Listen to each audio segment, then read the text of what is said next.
They say every woman hides a story behind her smile, but hers could break a heart that was never even in love.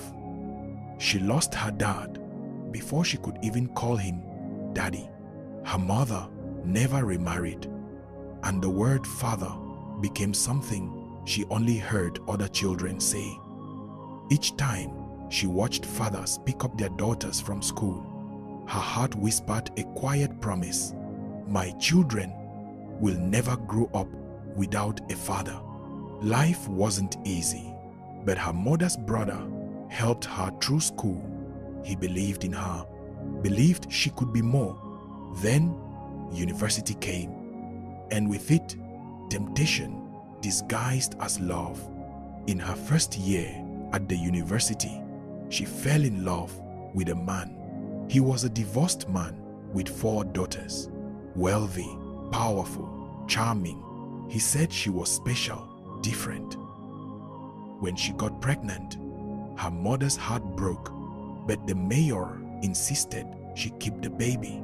She thought it was love. She thought God had remembered her. Maybe this was how her child would finally have a father.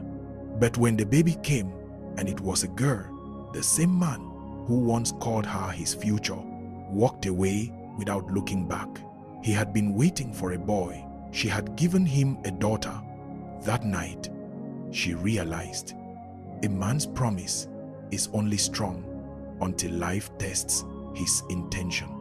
But time, as always, healed a little, and she met another man. He was young, sweet, and said all the right things.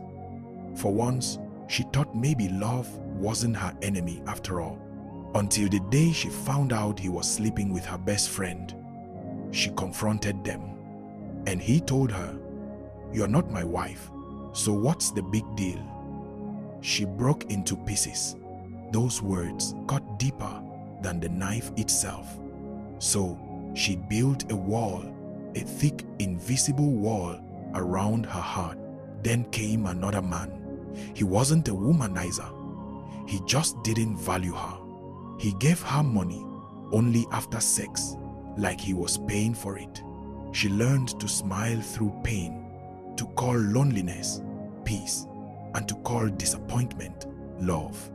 Then, when she least expected it, a man appeared, gentle, older, and kind. The kind of man who looked at her child and said, "Call me dad." He gave her daughter what she never had: a father's love. He made her smile again. He paid her bills, filled her wardrobe, took her daughter shopping, and for the first time, she breathed peace. She used to tell herself, "Finally, my child will not grow up without a father." She believed God had finally sent her angel. He was older, more than twice her age, but his love made her forget the difference. He made her believe that some men were truly angels in human form. Then came that day. She went to his house, told him she'd been accepted into a school overseas. He smiled and said he would make the payment the next day. They spent the whole day together, laughing, planning, dreaming. She left him that evening, happy, hopeful. That night, they still chatted until her phone lost connection. When she woke up, the world had changed. Missed calls, messages. Then her sister's trembling voice, "He died last night." She laughed at first in disbelief. "No, I was just with him. He was fine. We spoke last night." But when she got to his house and saw the giant frame of him at the gate, her knees gave way. He was gone. Her world fell apart again.